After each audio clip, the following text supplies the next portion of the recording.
You know, when you study structural engineering, there's this really fundamental concept regarding load-bearing walls. Right.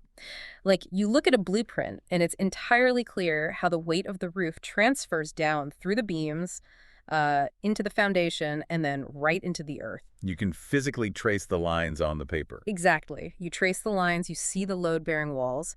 And for the last century, the publishing and entertainment industries operated on that exact same type of blueprint. Oh, absolutely. The structural mechanics were entirely top-down. Very top-down. I mean, Yep. a writer produces a manuscript, right? Right. And then that manuscript is handed to a literary agent. Who then leverages their exclusive network to secure a publisher. Yeah, and the publisher handles the distribution, and eventually maybe the product reaches the consumer. You can trace the lines. But the gatekeepers in that traditional model, they functioned as the foundation.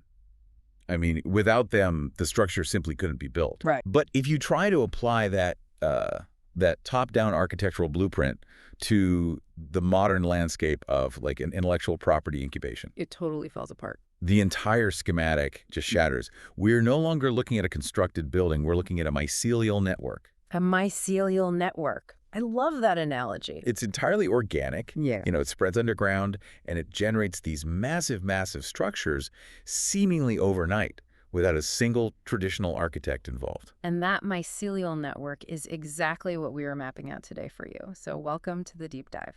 Glad to be here. We have our hands on an incredibly dense, really fascinating analytical report generated in June of 2026 for Savant Narrative Systems and Jeweltown. Right, the one titled Reddit and the Horror and Occult Writing Landscape. That's the one. Now, if you are listening to this and assuming we're just going to, swap campfire ghost stories for the next hour, let me just stop you right there. Yeah, that is definitely not what this is.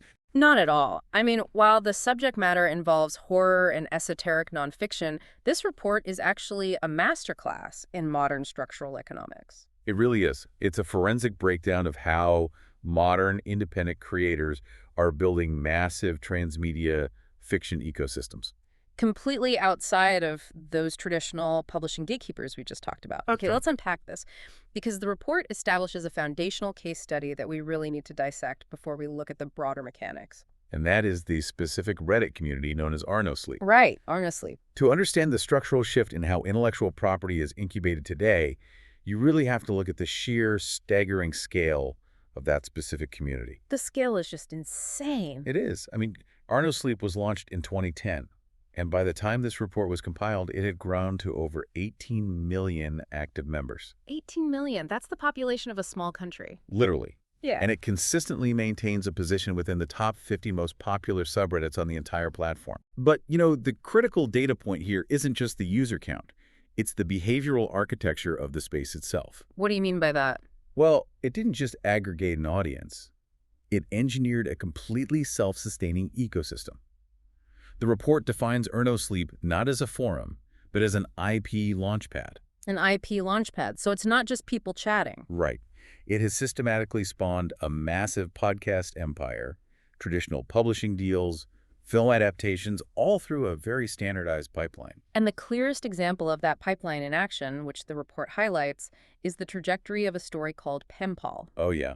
Penpal is legendary in that space. Written by a user going by the handle 1000 Vultures. Let's look at the mechanics of how this actually unfolded, because it completely inverts the traditional querying process you and I discussed earlier. That flips it entirely upside down. All right. So the author didn't write a complete manuscript, polish it, and send it out. They posted a single serialized short story, just one part. And the algorithmic visibility of Reddit pushed it right to the top of the feed. Generating immediate, massive engagement. People were hooked.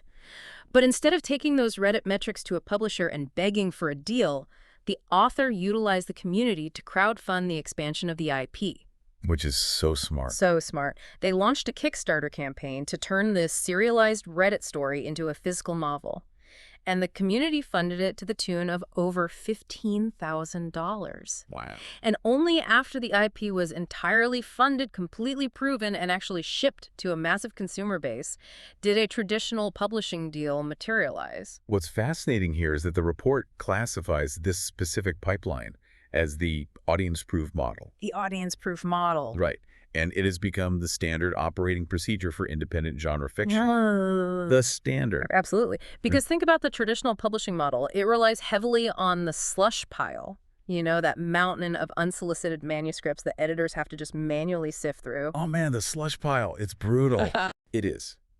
And that model is inherently built on guesswork and immense financial risk.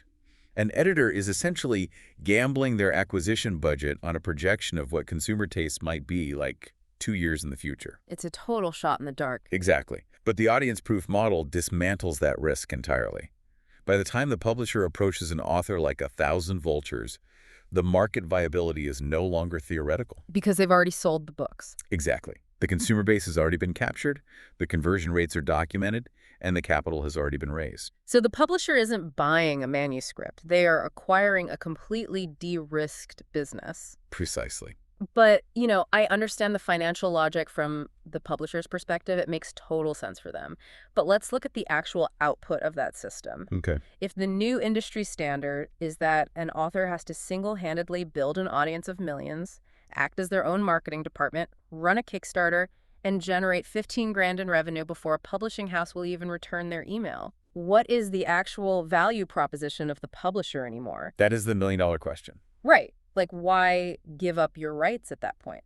And furthermore, if publishers are exclusively relying on data dashboards to just buy up whatever already went viral on Reddit, doesn't that inherently degrade the quality of the literature? It's a really valid concern. You're incentivizing creators to write algorithm-friendly clickbait rather than complex, nuanced narratives. Yeah, and that is the primary tension point within this entire ecosystem. And the data from the Savant Narrative Systems report suggests a bifurcated outcome here. Okay, break that down for me. On one hand, you are absolutely correct that it limits the structural complexity of the narratives that survive the initial incubation phase. Right. The algorithm demands high-velocity engagement, which literally shapes the prose itself. We'll analyze that in depth a bit later. Definitely. But to your question about the publisher's value proposition, the dynamic has fundamentally shifted from incubation to scaling. Scaling. Okay. The creator uses the audience-proof model to achieve product market fit, right? But eventually, they hit a ceiling regarding physical distribution, foreign translation rights, and adaptation negotiations for film and TV. Oh, okay. I see. So the publisher no longer acts as the venture capitalist funding the startup.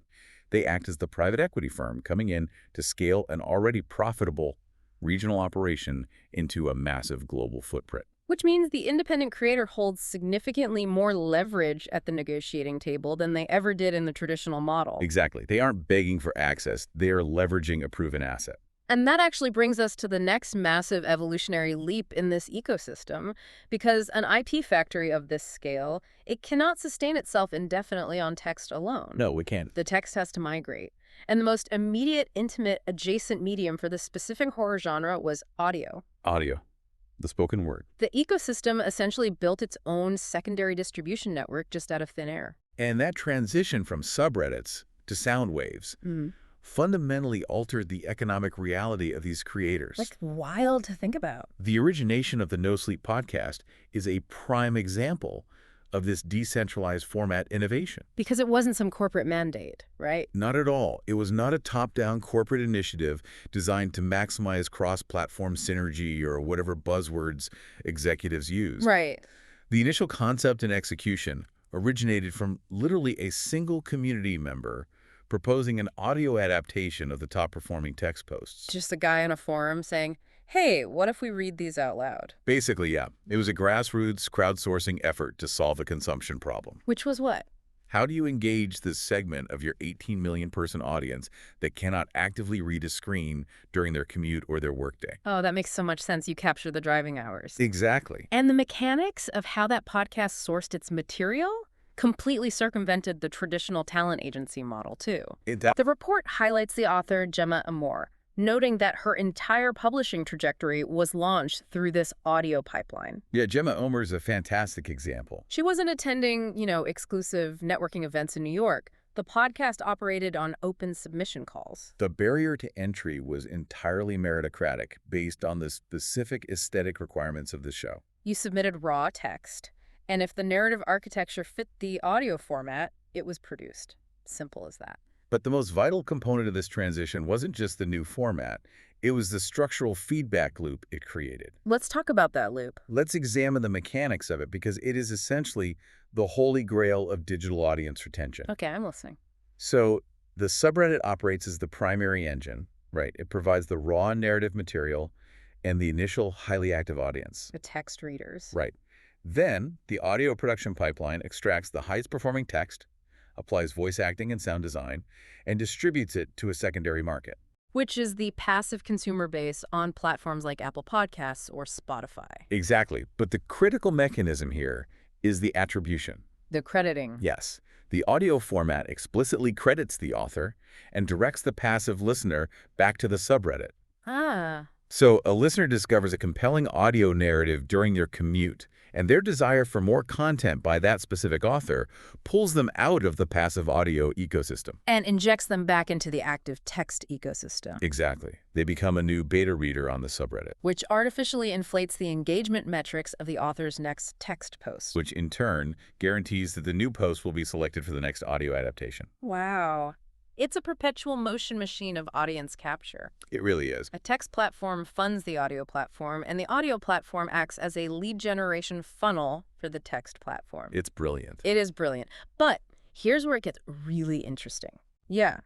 Because whenever you build an organic, highly profitable, decentralized engine that generates millions of impressions, you inevitably attract parasitic actors. It's the law of the internet, basically. And the transition to audio created an incredibly lucrative loophole for intellectual property theft. The report details a massive crisis that struck the ecosystem, the uncredited narration epidemic. Yeah, that was a dark time for the community.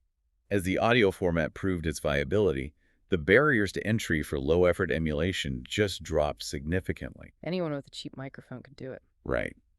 So the Endersleep community faced this systemic, platform-wide crisis with third-party narrators primarily operating on YouTube. Just ripping off the story. Systematically scraping the highest-performing stories from the subreddit, running them through basic audio recording pipelines, and monetizing the resulting videos with programmatic mid-roll advertising. Disgusting. They were capturing the financial value of the IP without attributing or compensating the original authors at all. Okay, but let's examine the actual legal environment here for a second.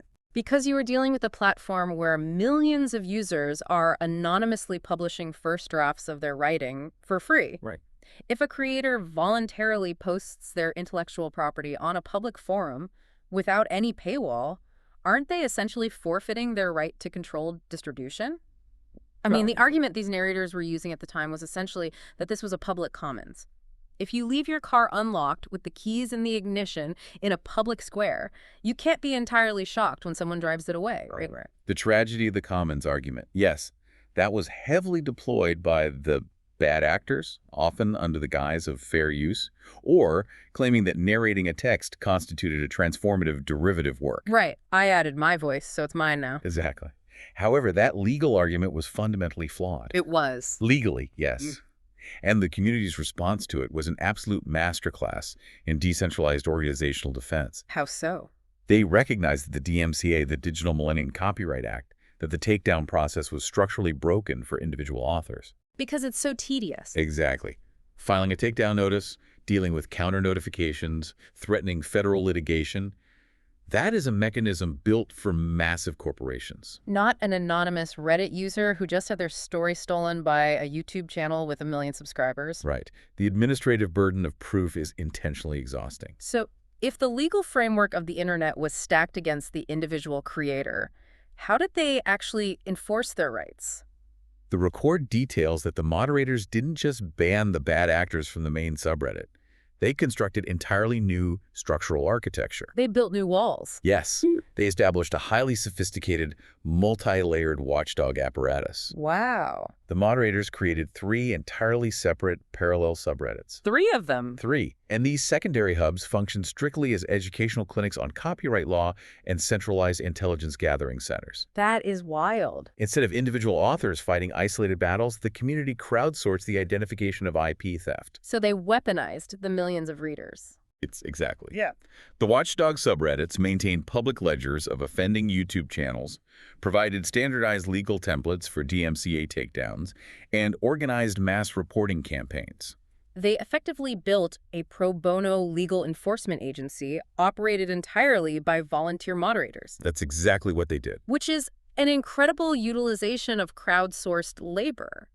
But apparently, even that wasn't enough to stem the tide of the theft, right? No, it wasn't, because it culminated in what the report identifies as the 2020 blackout. The 2020 blackout, and the mechanics of this are just fascinating.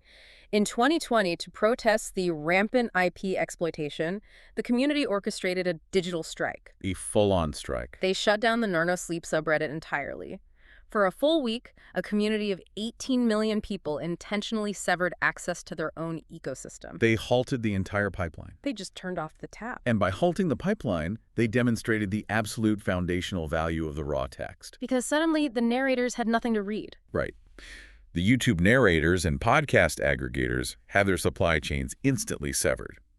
But the deeper significance of the 2020 blackout is how it established a rigid legal precedent that governs the landscape we are analyzing today in 2026. How so? The community essentially unionized its intellectual property. Yeah. They forced the broader digital ecosystem to recognize that free accessibility does not equate to public domain. That's a huge distinction. It is. The author retains exclusive copyright, regardless of the platform of initial publication. And the downstream effects of that unionization are massive for us today. Oh, absolutely. Because if we look at the state of the industry right now, the primary battleground isn't YouTube narrators anymore. No, it's AI. It's algorithmic training and text-to-speech TTS pipelines. Exactly. If those volunteer moderators hadn't drawn a hard line in the sand and established aggressive enforcement protocols back in 2020, the entire Arno Sleep archive would have been quietly ingested. Just swallowed up as free training data for every narrative AI model on the market today. Without a single dime going to the authors. Right. By building that defensive architecture back then, they preserved the commercial viability of the human creators within that transmedia loop today. The fences they built to keep out parasitic narrators became the exact same walls that protected their data from automated scraping pipelines. Precisely. But, this entire discussion regarding IP incubation, narrative pipelines, and copyright defense is actually only analyzing one half of the Savant Narrative Systems report. Right. We need to look at the other side of the coin. Exactly. The analysis then completely pivots to an adjacent yet structurally distinct ecosystem, the nonfiction and metaphysical landscape. This is where things get really interesting from a retail perspective. Yeah, so the report analyzes subreddits like rock cult, witchcraft, and our paranormal. And the fundamental distinction it makes is that these specific communities do not function as IP incubators. Right. Like, you do not go to Rockhold to post a serialized first-person narrative about a haunted staircase and launch a Kickstarter. No, the behavioral architecture is entirely different over there. These are hyper-specialized reader communities, and their primary economic function is acting as a discovery engine for existing literature. Which addresses one of the most complex structural failures of the modern digital economy. The breakdown of algorithmic e-commerce discovery. Exactly. Especially within deep niche markets. I mean, we all operate under the assumption that platforms like Amazon possess these omniscient recommendation engines. We trust the algorithm blindly. We do. The underlying logic is that collaborative filtering algorithms, which analyze the purchasing behavior of millions of users, will automatically surface the most relevant product to the consumer. Right. Customers who bought this also bought. Exactly. But the report clearly demonstrates that for highly esoteric subjects, these algorithms fundamentally collapse. Okay, let's break down the mechanics of that algorithmic failure. If I go to Amazon and search for a replacement part for my refrigerator, the algorithm is ruthlessly efficient at surfacing the exact model number. It's perfect for that. So why does that same sophisticated A9 algorithm completely fail when tasked with recommending a book on, say, regional folklore or specific ceremonial magic practices? It comes down to the density of the data points and the limitations of metadata categorization. Okay, explain that. Algorithms require massive volume to establish reliable, predictive patterns. If 1 million people buy a popular mainstream thriller, the algorithm learns precisely what secondary characteristics those buyers share. Right, it has enough data to draw a map. Yes. Oh. But in esoteric niches, such as 18th century Appalachian folk magic or translations of rarer grimoires, The transaction volume is simply too low to train the collaborative filter effectively. The sample size is too small. Exactly. Furthermore, the standardized metadata systems that publishers use, like ISBN categorizations and BISAC codes, are entirely inadequate for deep niche literature. They're too broad. They lack the granularity required. A deeply researched academic text on Solomonic evocation gets lumped into the exact same broad mind, body, spirit, or New Age category as a mass-market astrology workbook. Oh, wow. So the algorithm literally lacks the semantic understanding to differentiate between a highly rigorous historical text and a commercial novelty item. Can't tell the difference. Because it cannot parse the nuance of the content, it just defaults to surfacing whatever item has the highest baseline sales velocity within that broad, inaccurate category. Agreed. It effectively buries the specialized literature beneath an avalanche of generic bestsellers. It's like walking into a giant big box retailer looking for a rare text, and they just point you to the bargain bin of horoscopes. It's infuriating. Exactly. And this is where the specialized subreddits fundamentally disrupt the e-commerce landscape. Okay, how? Communities like Rockalt have essentially replaced the failing algorithmic recommendation engine with hyper-specialized human-driven curation. Human curation. Yes, they operate as the digital equivalent of a deeply knowledgeable, independent specialty bookstore. Oh, I love that comparison. The report highlights the massive impact this has on independent and small press esoteric publishers, specifically naming Llewellyn, Crosscrow, and Weiser. Yeah, for those specific publishers, the algorithmic failure of traditional e-commerce is actually a massive opportunity. If they know how to use it. Provided they understand how to leverage these communities exactly. Because you can't simply dump automated ad spend into the Amazon ecosystem and expect a return on investment. No, it's a waste of money. If a small press buys $1,000 of sponsored product placement on Amazon for a highly technical book on folk magic, the algorithm is just going to serve those impressions to thousands of casual users browsing that broad New Age category. And they aren't going to buy it. The click-through rate will be non-existent and the conversion rate will be abysmal. Conversely, the report details how these subreddits generate high-intent, organic backlinking. High intent. That's the key word. Right.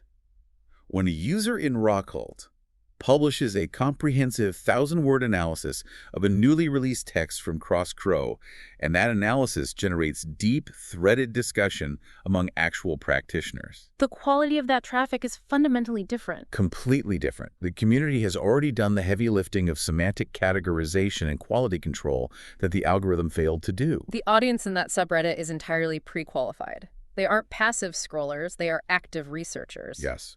So when that Reddit thread eventually links out to the publisher's storefront, that traffic converts at a massively higher percentage than any programmatic advertising campaign ever could. It proves that within deep niche verticals, hyper-specialized human curation will outperform generalized machine learning every single time. It is a critical strategic advantage for the small press. Absolutely. But, if we synthesize all of the disparate mechanisms we have discussed today, the audience proof models, the audio pipelines, the legal frameworks, and the discovery engines, we arrive at the core utility of the Savant Narrative Systems report. Right, which is the actionable strategy. It's an operational playbook. If an independent creator understands the structural reality of this ecosystem, how do they actually deploy this intelligence to build a successful transmedia project? The execution strategy. And this requires a deep understanding of the specific aesthetic constraints of the platform. Okay, let's talk about the aesthetic constraints. Well, the report establishes that Reddit undeniably proved the market viability of serialized horror, but only within a very rigid structural framework. Which is the immersive "this is real" frame. Exactly. The platform's architecture, the continuous scroll, the immediate interface on your phone, it demands first-person urgency. It has to feel alive. Right. The most successful IPs present themselves as live, ongoing accounts. I am currently trapped in this location. Here's a photograph of the anomaly. I will update you if I survive the night. That aesthetic constraint dictates the entire methodology of the savvy independent creator. How so? The report details how solo operators are no longer using subreddits merely as distribution channels, but as highly sophisticated intelligence-gathering networks. This is the part I found absolutely fascinating. It's so clever. They are leveraging communities like New Orleans, Our Folk Magic, Haunted Places, and Our Paranormal to conduct the equivalent of advanced natural language processing, and sentiment analysis entirely manually. They are literally extracting raw narrative material directly from the cultural zeitgeist. Yes. Like, if a creator is developing an IP centered around Deep South folklore, they don't guess at the regional texture. They don't just make it up. No, they go to the source. They monitor New Orleans to track these specific, hyperlocal urban legends that are currently generating organic engagement. They observe the precise vernacular the community uses. They are effectively utilizing the Reddit user base as a massive real-time focus group. Entirely replacing the multi-million-dollar market research divisions of traditional publishing houses. It's incredible. They identify the high engagement concepts, refine them, and structure them into that required first-person, this is real framework to deploy back onto platforms like Sleep. We do need to point out that the report includes a vital strategic warning here. Yes, regarding platform aesthetic misalignment. Right. Reddit is highly effective for immediate, visceral engagement, but its architectural format is actively hostile to other forms of complex narrative structure. It's not a magic bullet for every type of story. No. The report specifically points to genres like gothic historical horror as being entirely non-native to the Reddit ecosystem. And it makes perfect sense when you look at the required cognitive load. Exactly. I mean, think about it. A continuous scroll interface on a mobile device is engineered for rapid context switching and dopamine hits. You're just flicking your thumb. But Gothic historical fiction requires the exact opposite. It relies on meticulous, slow-burn atmospheric dread, layered period research, and deep architectural world-building. You fundamentally cannot execute a slow, atmospheric 19th century manor house narrative within a format that demands a visceral hook every 500 words just to prevent the user from scrolling past. It's like trying to perform a 3-hour classical symphony in a venue built for 3-minute punk rock sets. That's a great analogy. The audience is there, but the format is completely wrong. The structural constraints of the medium dictate the pacing of the narrative. If a creator attempts to force a complex, slow-burn narrative into the Reddit pipeline, the engagement metrics will flatline. Not because the prose is deficient. No, but because the format is fundamentally incompatible with the required cognitive state of the reader. Which brings us to the strategic application of the report. It outlines the alternative distribution architectures built specifically to support that deep immersion, high cognitive load content. It routes those complex narratives toward entirely different ecosystems. Right. The report identifies podcast serialization as an ideal fit. Because the audio format inherently locks the consumer into a defined temporal space. You're stuck in your car for an hour. Exactly. Allowing soundscapes to build atmosphere over hours rather than seconds. It also points to Substack, where the newsletter format facilitates deep literary engagement, completely insulated from the algorithmic feed. And it highlights dedicated serialized fiction platforms like Royal Road or Kindle Vella, which are architecturally designed to support massive, chapter-by-chapter world building. But the strategy does not advocate abandoning the immense scale of Reddit entirely. No. It advocates utilizing it specifically for its highest value function, top-of-funnel discovery. True. Establish the core narrative, the dense world building, on a dedicated platform. Then the creator utilizes Reddit strictly as a marketing and community layer. They extract highly compelling, easily digestible micro-narratives. A piece of fascinating lore, a visceral hook, a specific historical artifact from their research. And they deploy that onto the specialized subreddits. You use the scale of the continuous scroll to locate your target demographic, and then you immediately funnel them out of that high-velocity environment and into your dedicated slow-burn ecosystem. It is an incredibly precise understanding of how to maneuver across disparate digital architectures. It really is. I mean, we have unpacked a tremendous amount of structural analysis today. We covered a lot of ground. Let's trace the lines of this blueprint one final time. So what does this all mean for the future of entertainment? It demonstrates that the load-bearing walls of the industry have fundamentally shifted. Completely. We began by analyzing how a single community, Sleep, organically engineered an IP factory, proving that the audience-proof model completely circumvents the traditional slush pile and drastically alters the leverage dynamics of traditional publishing. Right. And then we track the evolution of that ecosystem into the audio space, dissecting the self-reinforcing feedback loop of podcast serialization. We examined the severe growing pains of that massive scale, detailing how the 2020 blackout functioned as a necessary digital strike. Establishing the critical legal frameworks that protect independent creators from the automated scraping and TTS pipelines operating today. We explore the breakdown of algorithmic e-commerce discovery, proving that generalized recommendation engines fundamentally fail deep niche markets. And how communities like rock cult and witchcraft provide the vital, human-driven curation necessary to sustain independent esoteric publishers like Crossed Crow and Wiser. And finally, we broke down the operational playbook. We saw how solo creators act as their own intelligence agencies, mining regional subreddits for raw cultural sentiment. While carefully navigating the architectural constraints of the platform, using high-velocity feeds strictly as discovery funnels to drive audiences toward platforms actually built for deep, complex world building. It is a masterclass in how decentralized networks are dictating the future of transmedia IP. It is a remarkable democratization of the incubation process. It really is. However, before we conclude, it is essential to consider the deeper structural implications of this entire shift. Okay, lay it on me. We have spent this entire deep dive analyzing the mechanics of distribution, engagement metrics, and algorithmic optimization. Right. But we must ask how this relentless optimization is impacting the actual psychology of the art form itself. Wow. Where is the data leading the narrative? Consider the long-term psychological impact on both the creator and the consumer. Okay. If an entire generation of independent writers is aggressively training themselves day in and day out to structure their narratives specifically to appease the demands of a high-velocity, continuous scroll interface, Yeah. how is that permanently altering the very nature of what terrifies us? Oh, wow. If the ecosystem structurally mandates a visceral, immediate hook every 500 words merely to maintain audience retention, Just to stop the scroll. exactly. Are we systematically engineering the capacity for slow burn atmospheric dread entirely out of existence? Because there's no room for it in the feed. Right. Are we slowly losing our psychological tolerance for deep, quiet terror simply because it cannot be efficiently processed on a glowing screen? That is a staggering implication. The idea that we aren't just changing how stories are sold, but that the architecture of the feed is literally rewiring the cognitive structure of human fear. Making it more algorithmically compliant. Making fear itself algorithmically compliant. That is a concept that requires serious reflection. Well, if you're listening, thank you so much for joining us on this deep dive. It's been a great conversation. We hope you walk away with a fundamentally new understanding of the hidden mechanics driving the entertainment you consume, and perhaps a sharper awareness of the invisible structures operating just beneath the surface of the internet. Until next time, keep questioning the blueprint.